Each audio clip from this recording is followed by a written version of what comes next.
רפואה שלמה, ובעזרת השם שהקדוש ברוך הוא ירפא את כל עם ישראל שצריכים רפואה, אמן כן יהי רצון בעזרת השם.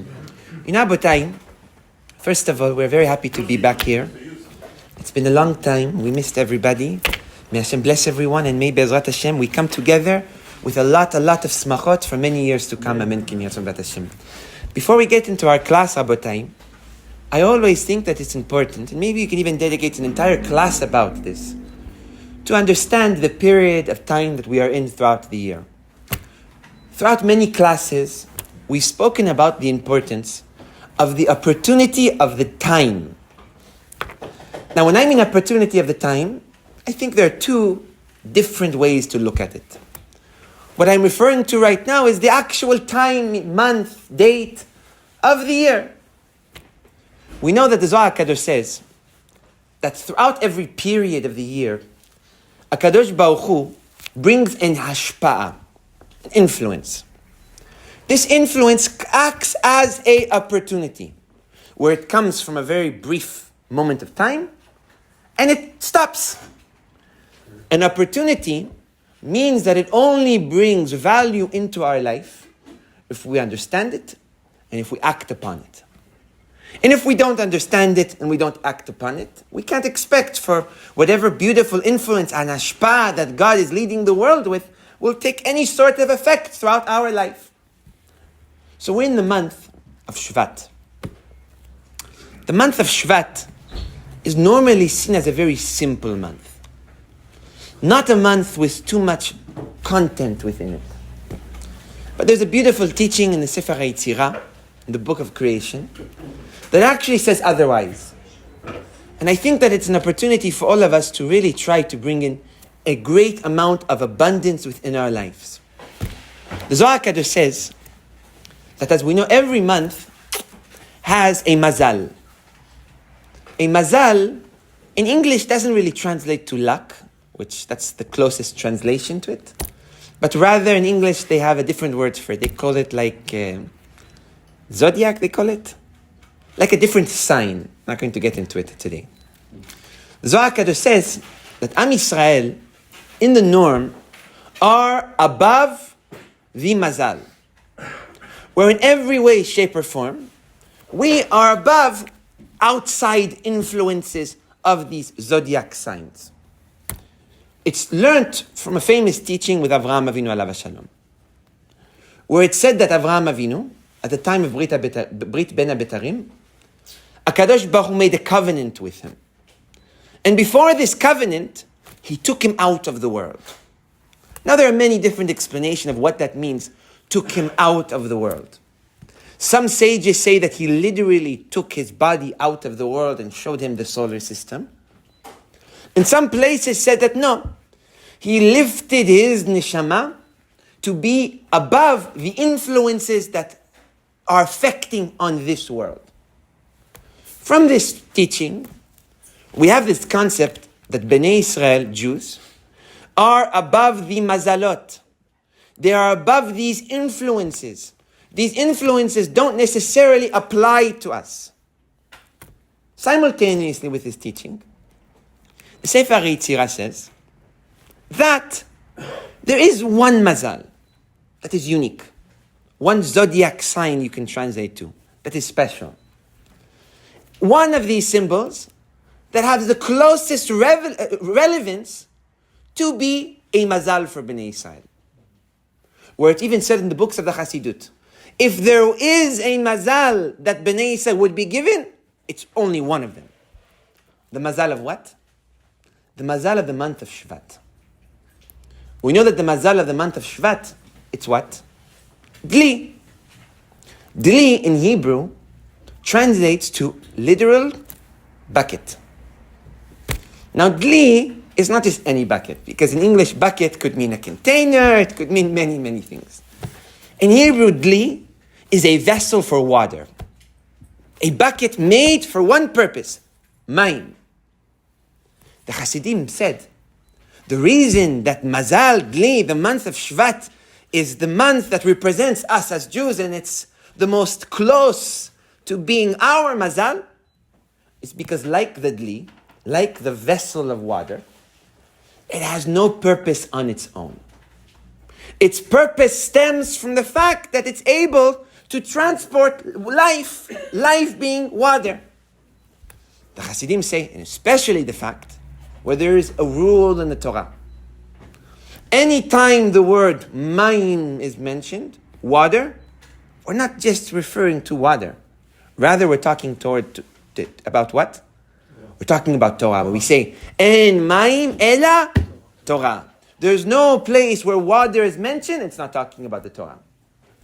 So, our sages say, being that the month of Shevat represents a dili, like a bucket, it makes most sense that if there was a mazal that we can all use or link to or really try to bring into our lives for bracha, it's only mazal of dili, the month of Shevat. Now what's very beautiful about this are the immediate stories that happen after Abraham sees his Brit Ben HaBetarim. And I think it's really a symbol of how special this month is for us, Am Yisrael. Right after Abraham goes to this vision or trip of being taken around the solar system, or whatever you want to call it according to different mefarshim, the bottom line being taken above the mazal, Abraham looks for a shidduch for Yitzchak. Very, very rarely in the Torah do we talk about this concept of one of the forefathers sending someone to search for a zivug. It doesn't happen with Avraham, at least. It doesn't happen with Yaakov. It definitely doesn't happen with the Shevatim. Yitzchak is an outlier. Or Avraham saw it important to grab his servant Eliezer and to send him off on this journey to find a very specific, special woman.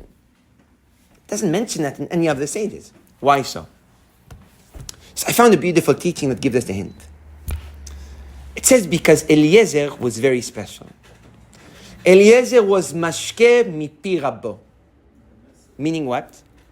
Eliezer was a true servant that like a bucket, like a well, was able to extract water from the mouth of his master, the mouth of Abraham. Where we found in many places that Eliezer is compared to like a dli. What is a dli? A vessel that's used to extract water.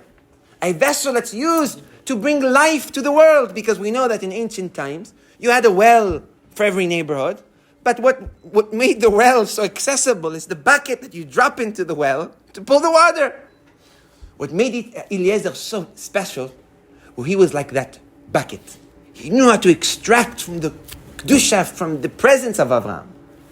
Only he was sent to find a woman. Why? Because maybe we can say, Avraham thought to himself and said, I'm looking now to build a nation that is above the mazal, a nation that goes beyond the outside exterior influences of our world. It needs to be someone that is most aligned with us. If I'm building a nation that will be like the vessel, like the dli, they have to have those same attributes. And more importantly, this new wife that I'm going to find for Yitzchak needs to share these attributes. He sends Eliezer, the bucket, to go find what? To find the woman that has the closest attributes to a dli, to a kli, to a vessel that pulls water and shares it around the world. What's very interesting is that nowhere in the Torah do we talk about the moments of how our sages met their wives. Or especially nowhere in the Torah we really mention of what Moshe thought when he saw Tzipora and what he was thinking. But with Yitzchak it does. It says Eliezer saw this woman from far, and something lit in his mind where he said, she is his zivug. What was Rivka doing? No, that's when he was bringing her already. That was already when he said, Yalla, you are ready. What was Rivka doing? It says she was holding a kli, a vessel, a bucket, standing in front of a well and extracting water. Eliezer said, she is like us. Only her is capable of bringing a new generation of children that will share that same attributes. Rabotai, we are compared to the dili. We are compared to the keli. to a vessel that is meant solely with one purpose of extracting and distributing water. The moment we understand that that is our power, that's the moment that we understand what we're capable of. Abotai, we are in a very special month. And I urge everyone, take advantage of this month. Strengthen of what makes us so unique. And Bezrat Hashem, we will all take advantage of this mazal and bring the utmost of abundance into our lives. Amen. Ken Yirah Ratzon Bezrat Hashem. Now that we're going to get into the class, I would like to get into what has been sitting on our mind in the past few months. I don't think we've done a class since all this shigaon and since all this craziness that happened. And I would like to give just a little bit of chizuk, of strengthening. And I think it's not just with this current challenge that we are going through, but rather it's with all challenges that we see as a nation in Am Yisrael. I think that right now, in the time of year that we're in the parasha that we're reading, there's a lot that we could learn. This week's parasha is Parashat Bo. We're talking about the Geulah. We are preparing ourselves from the redemption, and we are finishing up the last steps of exile that Bnei Yisrael been through. Always when we get to these parashot, we try to get into the nitty-gritty of what redemption is, of what exile is, and what lessons could we learn, being that we're going through these same processes in our life, in our generation. So the question that every year I ask, and every year I try to find a different angle. This year I took a little bit of a deep approach. So I encourage everyone, if anyone has a question, hold on to it. Don't forget it. In the end of the class, we'll iron them all out. In Abotai, every morning, we come to Shacharit. We do mitzvot, Baruch Hashem, throughout every single day. What's very common, and what I would even say is extremely repetitive, is one sentence. And it's the sentence of how we recognize and how we refer to when we're talking about HaKadosh Baruch Hu. And that's the sentence of Ani Hashem Hasher Otzeticha M'Eretz Mitzrayim. Where I would say 99% of the time, in our tefillot, in our prayers, in our bakashot, in our holidays, in our Shabbat, in our Birkat HaMazon, we refer to Hashem almost exclusively as the God that took us out of Egypt, that took us out of exile, and brought us to redemption. What's very interesting is that we almost barely mention the fact of HaKadosh Baruch Hu being the creator of the world. Where most of the time when we want to refer ourselves to Hashem, we almost always build this idea of not just any Hashem, but rather the Hashem that took us out of Egypt. Not the Hashem that created the world. Not the Hashem that gave us life. Not the Hashem that is behind everything, but rather the Hashem that took us out of Egypt. Every year we ask ourselves, why? Why is this idea of the Geulah of Egypt so important to us that we repeat it in such a profound manner? There must be a reason. There must be a lesson. There must be something that we need to learn on a daily basis for it to be such a big part of our daily basis. So what is it? So the answer that we found last year, and we're going to mention it very short, is actually the one that makes the most sense.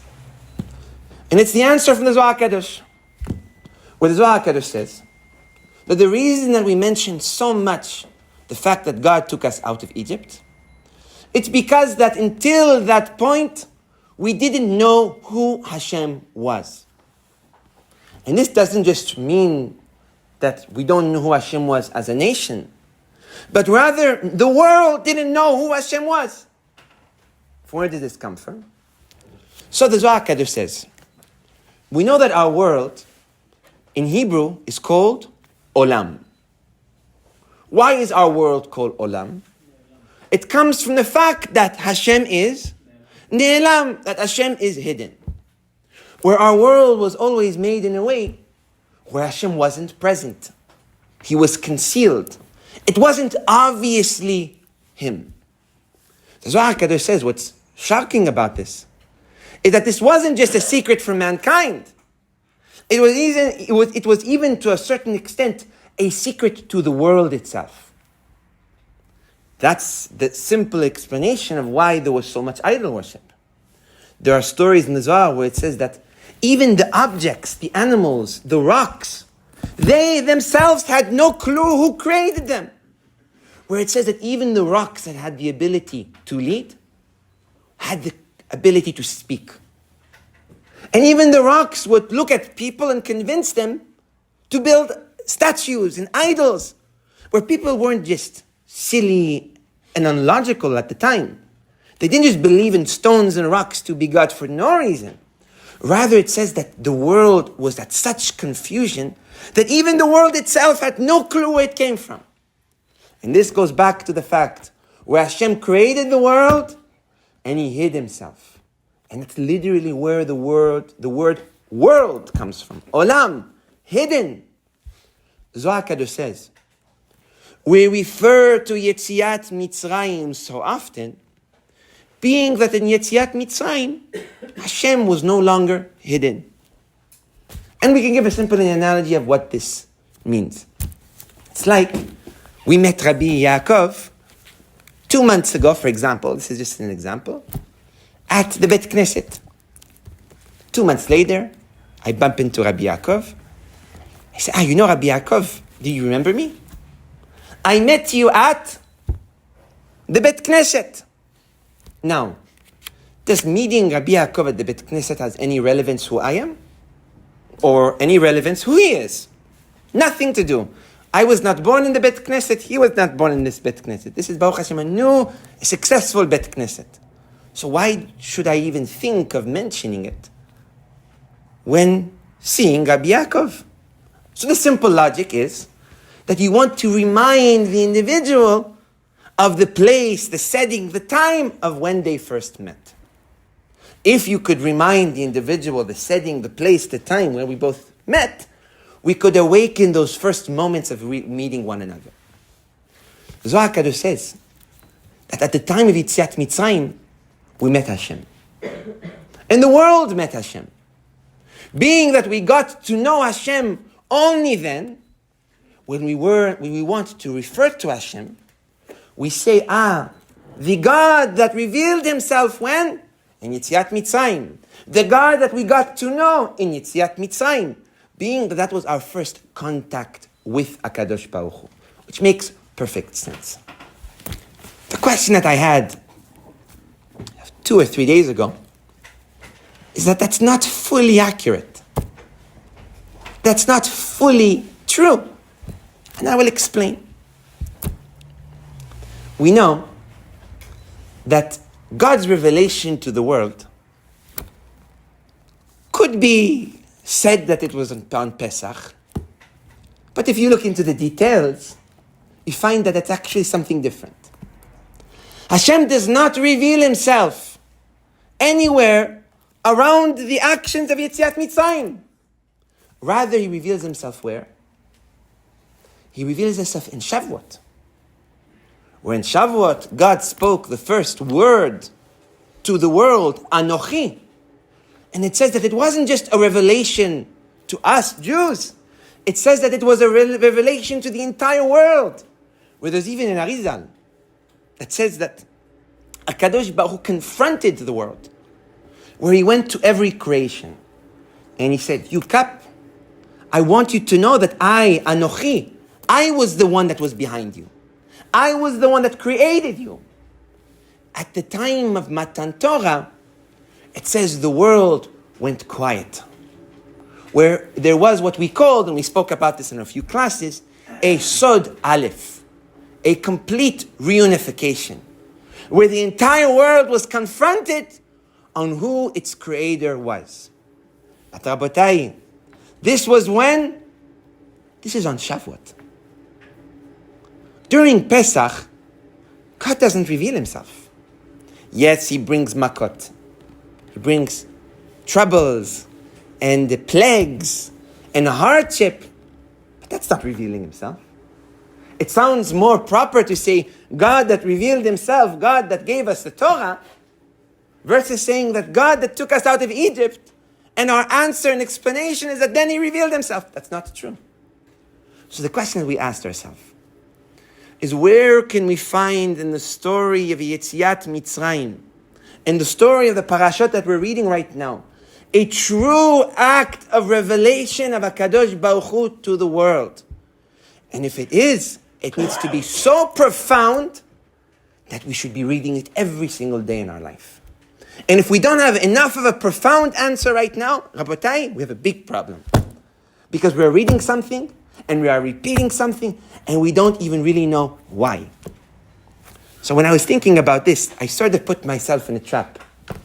Because I just went against the class that I gave last year on this subject. But Baruch Hashem, every year we need to grow, and we need to sharpen our questions, and more importantly, sharpen our answers. So when we're thinking about this, we had to break things down a little bit. Go down to fundamentals, understand the fundamentals, and start building off of them.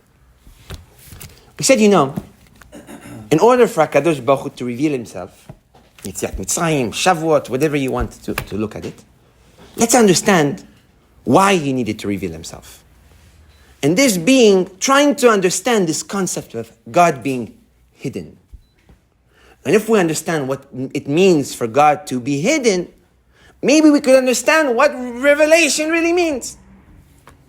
So, there's a beautiful Zohar Kadosh that talks about the first moments of God's presence, hiding himself, and actually the result of the world being hidden. Zohar Kadosh says it goes back to the second day when HaKadosh Baruch Hu separated the light and separated the darkness. There is a teaching in Parashat Bereshit, in the first book of the Torah, where it says from the beginning of time, the way the world was a little bit different than how it is today. Where at that time, Rashi explains, and says that Hashem was using light and darkness, be'irvuve, mixing. Where in Hashem's world, on the second day, there was no concept of light, and there was no concept of darkness. Being that there was no concept of light and no darkness, they were able to exist simultaneously. Where in today's day, you put light and you put darkness in the same room, what happens? Right. One cancels each other out. One mevatel et hasheni. At that time, they were able to exist in a mixture of simultaneous mush. The Zohar Kadosh says that this even refers to the idea not just of literal light and literal darkness, but rather to a very deep teaching that I want to repeat one more time. If there's any questions, don't forget them. This not just representing light and darkness, rather representing as well good and representing as well bad, which makes perfect sense. Because at that point, there was only God creating, and whatever God creates can't be bad. So everything was good. And this refers to a scary midrash, which is a midrash that shakes us to our core every time we even think about it. But I think it's an important one for this class. The midrash in Midrash Rabbah, where it says that before Hashem separated the light and separated the darkness, Hashem looked into the future. And I want everyone to hear me clearly. When he looked into the future, it says he saw the sins of Reshaim, the bad actions of bad people, and he saw the good actions of good people, the actions of the tzaddikim. And the Midrash says in a very profound manner that at that point, Hashem didn't know which one he loves more. Where light and darkness was so mixed with one another that there was literally no good and no bad. Where even from that perspective, the actions of the tzaddikim and the actions of the reshaim, they were completely unable to even identify the difference. The Zohar Kadosh says, at that point, Hashem said, no. Vayare Elokim et ha'or ki tov. He said, I have to separate things. I have to create a separation between light, and I have to create a separation between darkness. And that's essentially why HaKadosh Baruch Hu did that separation. When he separated the light and the darkness, he didn't just let them live simultaneously with one another. Because once they're separated, what happens if you put them in the same room? They cancel one each other out. So what did Hashem have to do? He had to take the light, and what did he do with it? He had to hide it. And that's the famous teaching that we call the Or Haganus, the hidden light. This hidden light that needed to be hidden when Hashem separated the light and the darkness. The moment Hashem separated these two forces and hid the light, the world received its name of Olam. What's Olam? Hidden, Ne'elam. Which again makes perfect sense, because darkness is something that you can't see. Darkness is something that you don't know what is behind it. Darkness represents a state where something could be hidden. When Hashem separated and hid the light, he hid himself from the world and created a world which, as we know it, Ve'haaretz hayta tohu vavohu. And the world seemingly was dark, chaotic, being that Hashem was hidden within it. At that point, so too did HaKadosh Baruch Hu create this concept of good, mitzvah, bad, avera. When we thought of this teaching, it reminded us of a big, big question. And it's a question that I think not enough people ask. And bear with us while we go through this question, because this is going to lead us into putting everything back together. We know that this separation of good and bad took the form of two trees. Nachon? What are these two trees? It's a dat, tree of knowledge. It's a chaim, tree of light. These two trees weren't in Los Angeles or in Yerushalayim or in any place around the world. Where were they planted and existing? In Gan Eden, in Eden, not in this world, rather in the world above. So too was Adam, so too was Chava, and so too was our fellow friend, the snake. The Zohar HaKadosh says that our world is very, very different than the world above. Our world is a world that represents freedom. That freedom exists from space. Where there is no space, there is no freedom to move freely. If you look up to the sky, you're essentially looking at a vast, endless of nothing. The world above, Olamot HaElyonim, are the exact opposite. Where the Olamot HaElyonim are full. Full of what, you may ask? Full of HaKadosh Baruch Hu's presence. The Zohar HaKadosh says, that's why there is freedom here, and there is no freedom up there. Because imagine you're sitting in a room and you have the king staring at you. Are you really free to do as you wish? Not at all. When the king is looking at you, you have to be very careful, you have to please him, you have to be very, very calculated. You could only imagine what it's like when it's not just any king, rather it's HaKadosh Baruch Hu. And the king sees you from one perspective. HaKadosh Baruch Hu fills the gap of every single nick and crick that surrounds us in Shamayim. Zohar HaKadosh says, that's why even the angels up there, they're good boys. They're Yesharim. They come down here, they start looking at the women, they start opening their eyes with the Nephilim. We're up there, they couldn't move because Hashem controls their every bit of movement. It's full, no freedom. And down here there is halal, there is space, halal apanui. There is darkness, there is hiddenness. The Zohar HaKadosh says that are the two main differences between our world and the world above. Full, can't do much. Empty, could do everything. If that's the case, Adam was where? In the world of In the world above, in the world of fullness, in the world of vision, in the world of revealedness, in the world where you can't move because there is Hashem filling the air, the only movement you can do is the movement that He allows you to. Adam was there. Chava was there. Our fellow friend, the snake, was there. Etz HaChaim was there, representing good. Etz HaDat was there, representing bad. How is all this even possible? How could the snake desire to sin? How could he actually persuade Chava to sin? And even more importantly, how could he cause Adam to sin? Didn't we just mention that a profound fundamental of the world above is that there isn't freedom of choice? That there isn't hiddenness? That everything is full and revealed and HaKadosh Baruch Hu's presence control all? If that's the case, then there is no good and bad to even begin with. So how did Adam and Chava in the Nachash get into this whole balagan if they were in a world that there was no freedom of choice to begin with at that time? So without getting everyone's opinions, we're going to go to the obvious answer. And the obvious answer is the most shocking one. And that is that the only way that it could have happened, it would be if HaKadosh Baruch Hu allowed it, and even more dramatic, wanted it to be. Where if it wasn't the case, it wouldn't be present. So the question needs to be asked.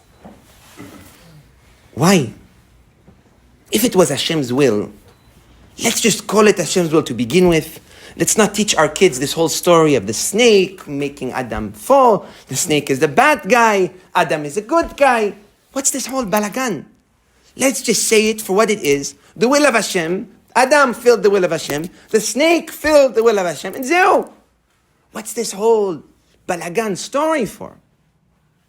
So when we're thinking about this, we wanted to take it one step further and look into the head of this entire story and try to find some hints. It says that the Nachash was punished. Now, why would you be punished if you fulfilled the will of Hashem? That's another big question that we can ask. But he was punished. Punished where Hashem said the world will be yours. Where it said that the snake could eat anything. He has no taste, he has no preference, he has no necessary diet. Whatever fits in his mouth, he can just swallow whole. That was a form of a curse. Where Hashem said, the world will be yours, never look up to pray for livelihood. Like some sort of cut. Like I mentioned a moment ago, why would you punish him if he was fulfilling the will of Hashem? That's the question that we need to have. But what's even more interesting is that there is a teaching of the Rama Mipano, big Mikubal, that focused all his teachings on reincarnations. He was one of the students of the Arizal. He says that the snake came back Begilgul 2 times. Came back as a reincarnation 2 times. Where? So Rama Mipano says the first one was Esav, and we did a whole class about this. That Esav was literally, we call him Nachash HaKadmon, he was the first snake. He was born together with Yaakov, very, very specifically to represent Adam and the snake coming back to do a new saga of challenging one another. Yaakov being Shufra de Adam, the face of Adam, and Esav being the Nachash. Esav was seen as a villain, a Rasha. And it's clear that he's a Rasha. What's very interesting about Yitzchak is that there are many teachings, and especially the Rav of Lubavitch, held that it was because of Esav that Yaakov was able to become a tzaddik. Wow. Which makes perfect sense. A tzaddik isn't a tzaddik if you just live in Gan Eden. Even the neshamot of the tzaddikim get sent down to our world to be tested with sin and darkness and dirt and hardship, not for no reason. Rather to them to gain the status of tzaddik. So tzaddik is only created based off the challenges and the people that he's surrounded him and the things that he needs to overcome. It says that Esav made Yaakov a tzaddik. Esav was the partner of Yaakov that was born with him to help shape him. That's one of the reasons why we say that Esav was born Asui. He was born ready, with a goal in mind. He was born ready to go in every way, shape, or form.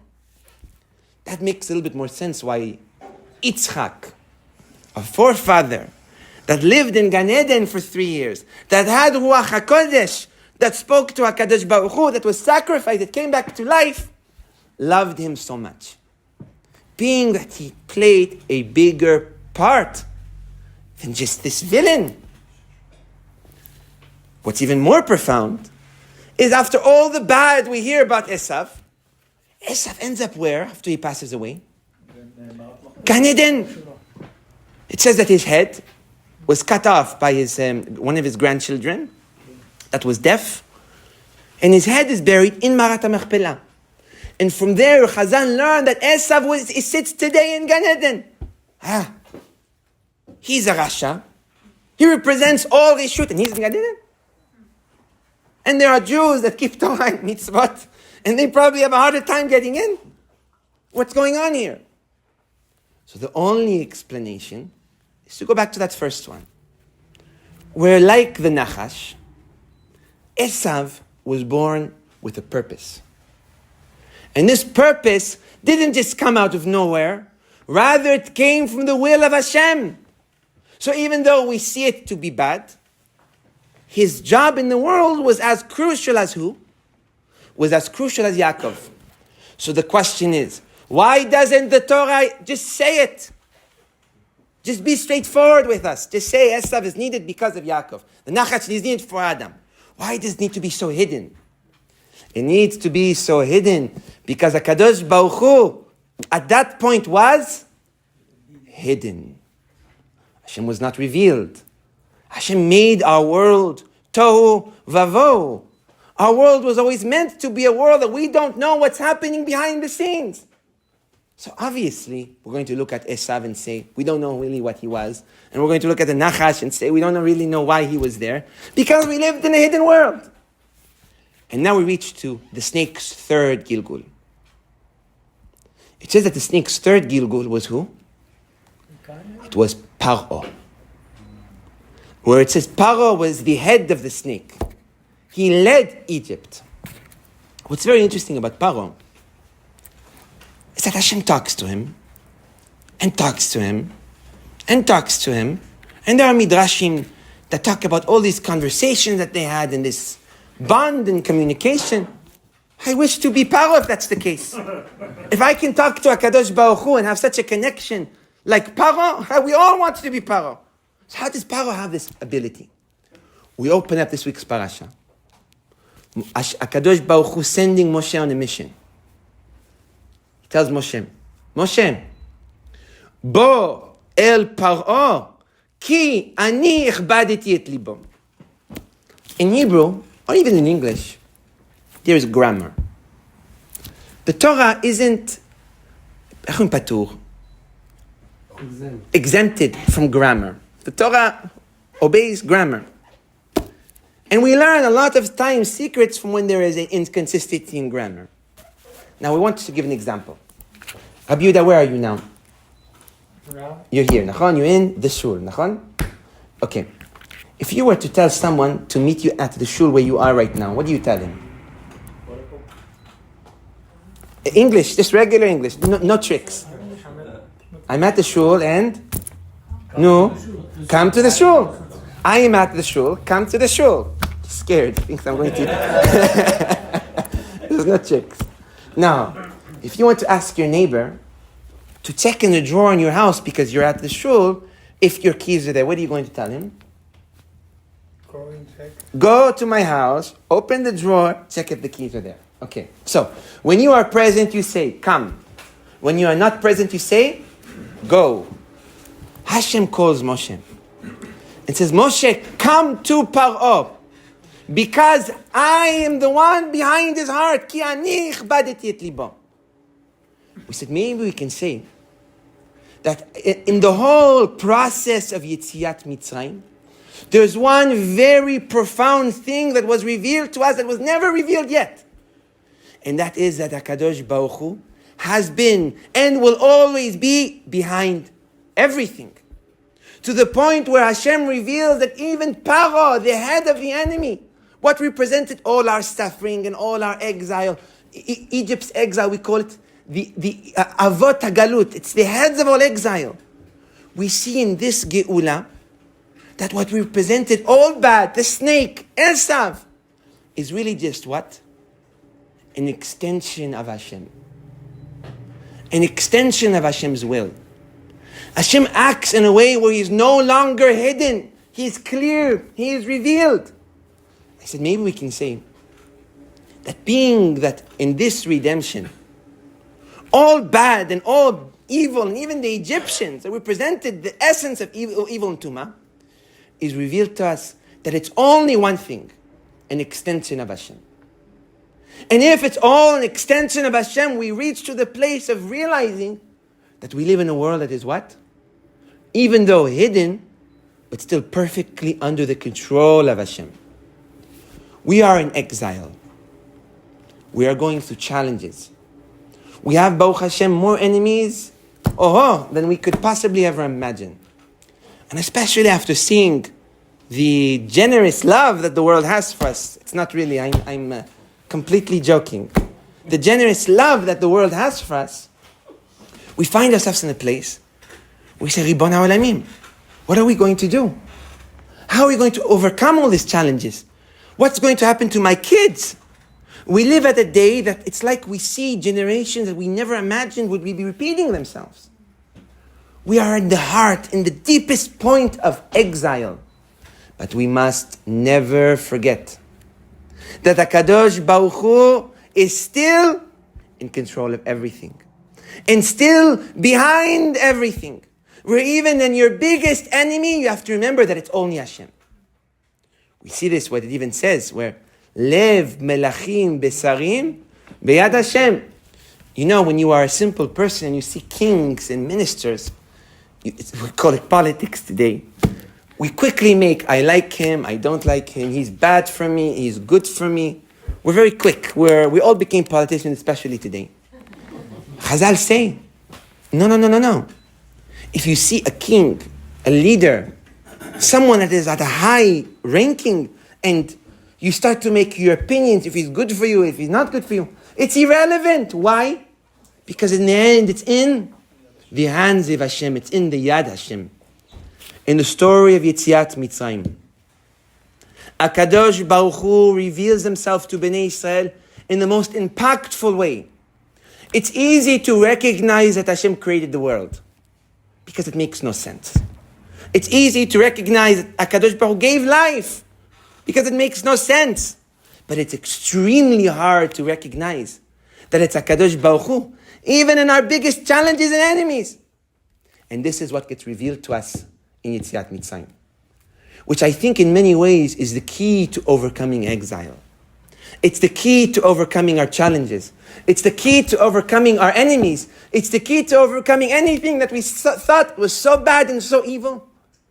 And we actually make it the most holy messengers of Hashem. Because in the end of the day, no matter how much our world seems to be tohu vavohu, HaKadosh Baruch Hu is still hidden and present behind everything. So I think, Abotai, when we approach parashot like this, that are so rich of redemption, and so rich of secrets, and so rich of HaKadosh Baruch Hu showing to Bnei Yisrael that He's literally everywhere with them, we must hold ourselves and remember that us together, HaKadosh Baruch Hu will be with us. And no matter how dark and challenging and bad the world seems around us, if we can only remember that Hashem is still in control, we can take our world today and make it so much closer to what we look at as a geula, as a redemption. So Be'ezrat Hashem, may HaKadosh Baruch Hu give us the koach to recognize our Yetzer Hara, to recognize HaKadosh Baruch Hu, to realize that everything is perfectly coordinated for us to be in the best place possible, in order for all of us to live happy and blessed and fruitful lives in every way, shape, or form in our lives. Amen.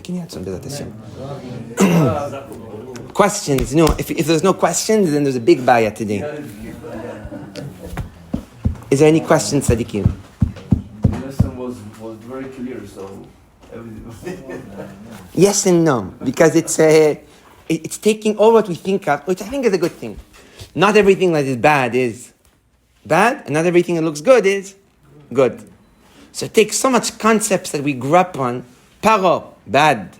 Esav, bad. Nachash, bad.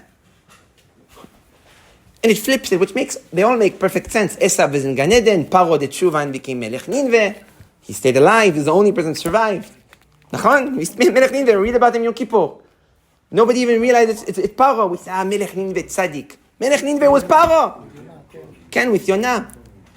So, Ken Rabbi Yehuda. So we're deriving everything that Hashem is behind everything from the one word, bo. So I have a question. When you say bo, you mean come, right? Correct. Come means that Hashem was present, which also is literally in the next pasuk. Ki ani echbadeti et libo. Meaning what? Because I am the one that is in his heart. Meaning that Paro's decisions wasn't really Paro's decisions. If Hashem was tweaking and playing and controlling his heart, then really who's behind Paro? Hashem. So if Hashem is controlling Paro, is Paro bad? No, but we're right. But we found out that he revealed himself in that word, bo.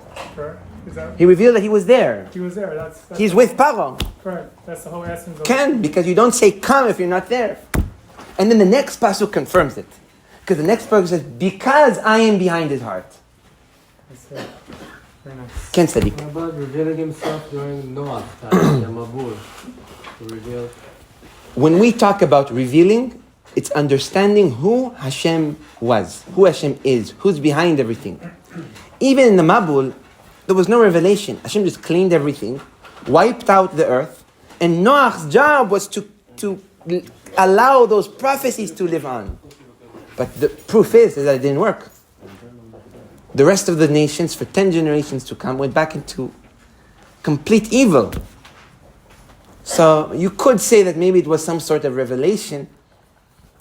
It was a revelation to Noah, not to the world. What about Taiwan, the Gedolah, Hashem, it's not revealing himself?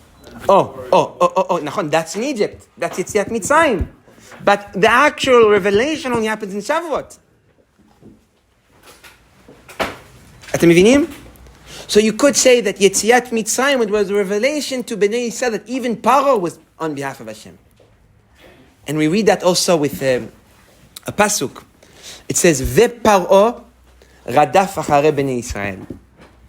Where when the Jews left Egypt, Paro said, you know what, I have a change of mind, let's go chase them. It says, Ve'paro. In Hebrew, when there's a vav, it's like in English, we say a and. So, it's Rabbi Yossi and Rabbi Yaakov. Two, you say and in the middle. You can't start off a sentence with one individual and say and. And Rabbi Yaakov. No, what's end? What came before Rabbi Yaakov that you needed to write the end? So the vav is vav achibur. Anytime there's a vav, it's a end. It usually means that there was something that came before it that the Torah wanted to hide. Livriut. It said that there was a Tana in the Gemara that ayat doresh eitim shebatorah. He would explain what happens before every end. So, for example, ve'et Hashem elokecha tira, and you must fear God. Why the end? So, Rabbi Akiva, if I'm not mistaken in this case, said, La'arbot talmidei chaim. It didn't want to mention that you should fear rabbis and tzaddikim and Hashem. So it just said and Hashem, to not have a situation of our lost cousins, you could imagine. Hashem yirachem. So there was hidden. So the Gemara says, Ve'paro radaf acharei bnei Yisrael, and Pharaoh, it says Hashem. Hashem ve'paro radaf acharei bnei Israel. It adds Hashem. So we see that in Yetziat Mitzrayim, it's the first time where Hashem acts both in good and what we look at as evil. He is once again playing with a perfect world. A world where there is darkness and light, but they exist simultaneously because everything is perfect for Hashem.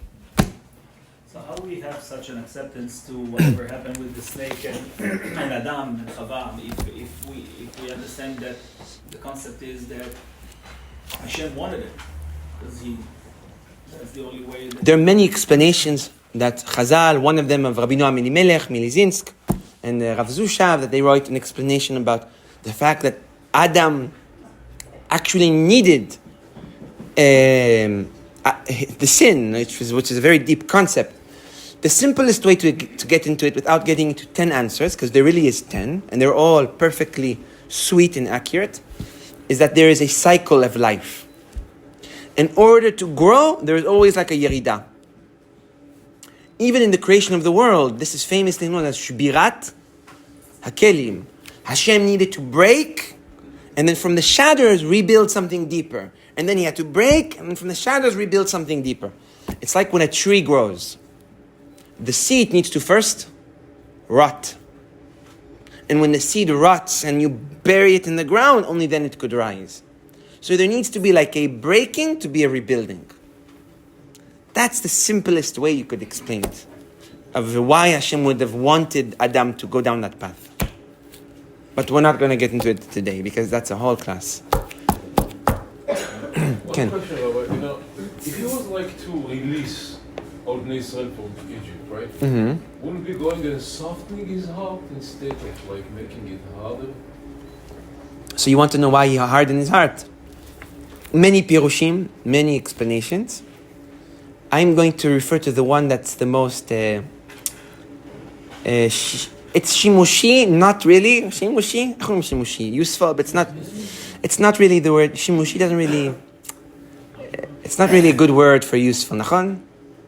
Useful just seems like not useful is garbage. So it's not chas v'shalom that anything is bad. It is something that I would say makes more sense. I'll ask a different question. You don't need to soften his heart. You don't need to stiffen his heart. You just need to bring one earthquake.